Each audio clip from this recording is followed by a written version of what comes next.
I had tweeted, I have an irrational fear of hair loss. Kind of ironic now that I'm at this point where it's happened. I noticed it when I was 18 as a senior in high school. I'm your average high school guy, very confident in high school. I got a lot of friends, a lot of support around me, so it makes me extra confident. And I never really considered my hair at all during that time. I had a lot of people who made me feel important. So it's a lot is through with other people, but a big thing is working out. I started working out in high school and that really gave me a purpose and a passion. I'm a personal trainer now, so obviously that stuck with me. And I think that really gave me a lot of confidence because I knew who I was at the time. Now thinking back, knowing that I have hair loss, thinking back to that point that I had a lot more bad hair days. I would wake up and I would try to style my hair and it just wasn't working for me. Remember that just not liking my forehead for some reason more than normal. And maybe that's because it had started crawling backward without me realizing it. I remember I had tweeted saying that I have an irrational fear of hair loss. Kind of ironic now that I'm at this point where it's happened. But I tweeted that maybe that was me sort of knowing that something was on the horizon. My dad's got a full good head of hair. Both of my grandparents balded, but not too many people around me were balding, I guess, growing up, which made me feel like it was rare, that not many people had to deal with it, that I felt like some condition to deal with. And because of that, it definitely scared me. That was probably the one thing I was self-conscious about, the possibility of hair loss. Everybody has their hairstyle. Maybe they change it up once in a while. Not that people always know you for your hair, but they expect to see you looking a certain way. And then when you feel like you're not going to meet that expectation one day, you expect a big sort of reaction, like people are going to go, whoa, their hair's gone. I had hair for 18 years, so it really felt like it was part of me, part of who I was. This person that I thought I was, where I had that confidence from, was changing. What was the moment that you sort of started to recognize that, oh wow, I really am losing my hair? I think it happened about 2 years later. I go off to college. I loved hats. I wore them every single day. I used to work at a gas station, and I remember taking like a Snapchat video of myself taking my hat off, and I looked at it and I'm like, whoa, why does it look like I'm balding? And it blew my mind because up to that point, I really hadn't considered it to be a real thing yet. I started thinking about it more often. I went to my barber at the time and I said, hey, do you think my forehead's getting bigger? Do you think I'm balding, or do you think it's because I wear hats? Obviously, I wanted to hear that it's hats, and all I had to do was stop wearing a hat and it would grow back. And they convinced me that that was probably all it was. So for a few years after that, battled to have hats on and off because I was battling with the idea that I didn't like the way I looked without a hat, but I shouldn't wear it if I want to like the way I look without a hat. Tough battle to get myself not to do it. But then there was a phase where I finally got the hat off consistently and nothing changed. The hair didn't grow back at all. It didn't look any better. The hairline didn't come back. And then I started taking biotin and some other supplement, seeing if it would make a difference. Again, no difference. From the first day I noticed, it was probably about 4 years after that where I finally was like, okay, I'm probably going to lose this hair.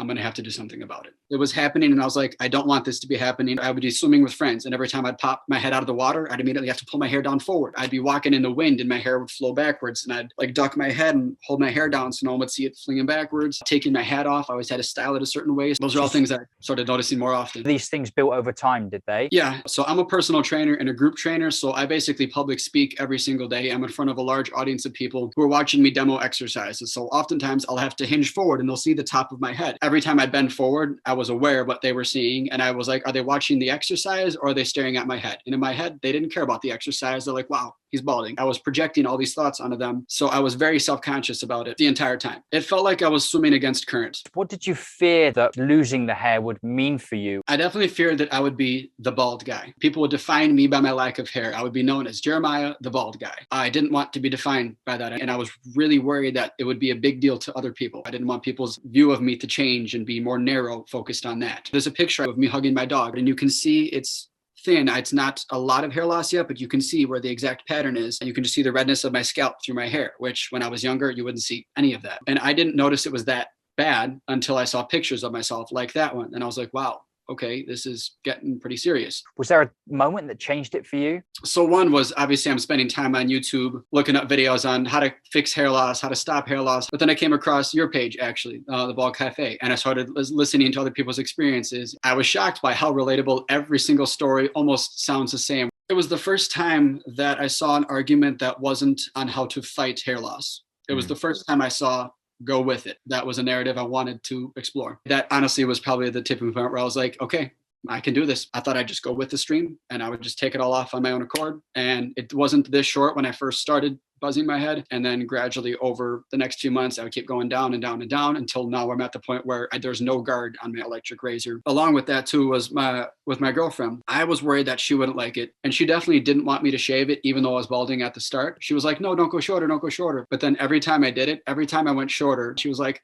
I like that actually. The gradual approach. Tell me why you went about it that way and how that helped you. I could have probably kept my hair a little bit longer and still had a reasonably full head of hair. So I wasn't ready just to let go of all of it if I didn't have to. In my mind, it was better to go from buzz to bald than it was to go from full head of hair to bald. It's gradually started to go faster and faster. It felt like it was such a gradual change that even if anybody were to be shocked that I'm suddenly bald, it was such a gradual change that it seemed like it was even less of a big deal. It's very weird how that quickly turned, where it went from, I kind of want to just do it all right now and have nothing left, just go straight, cut it all off.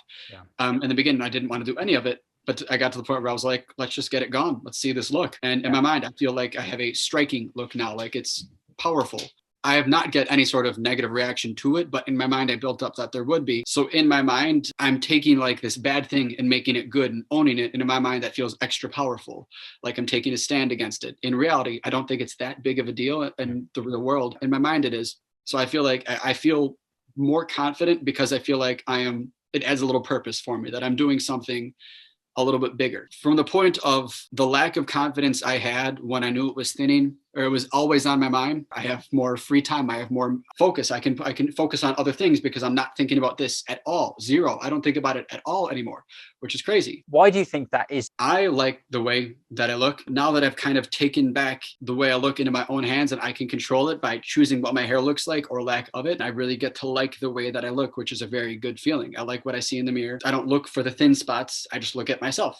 Not thinking about your hair, not thinking about the insecurities or what other people are thinking. I'm better with eye contact. I remember that when I would have conversations with people, interviews, or just regular clients or friends or whatever, I'd be looking them in the eyes. And if their eyes went up a little bit, I'd be like, oh, they looked at it. Every time I would notice a little flicker in their eye, I'd be like, they're staring at it. That's all they're thinking about. And I would kind of retract from the conversation. I feel like I'm a better conversator now because I don't think about what they're looking at. It's my face. That's what they're looking at when I talk. So overall, I think my confidence in so many different facets, even the small ones, there's probably many that I haven't noticed yet, but I will. My confidence has just completely increased now that I don't have to worry about this anymore. I think it took going through the stress of that to kind of build who I was. A lot of people, they take care of the hair that's been holding them back. They then have this new energy, this new sense of belief. The next step, how can I better take care of my overall health? For someone who's in that position, is there perhaps one action step that can make a big impact that is quite a small change for someone to make? The best answer I could say is the amount that you are doing right now is dictating how you feel, how you look, how you perform. Anything more than that is enough to make a change. If you go from 0 days in the gym to 1, your body will respond. You will look different. You will perform different. You will feel different. I'll wrap that up with one more thought. I was training a client the other day. She lost over 120 pounds, which is a small human off of her body. An incredible process to go through. But she said to me that she still feels like she's the fat girl, that she still feels like she's slow and she's fat while she's working out next to other people. And she's absolutely not. What I said to her was, you're not that girl anymore. She doesn't have that gym membership here. The day you get into the gym, you become a different person. The day you start to take action and make choices that are different from who you were before is that moment you are a different person, because that person before that wasn't making those decisions. When you actually take action to do something different, you become someone different immediately.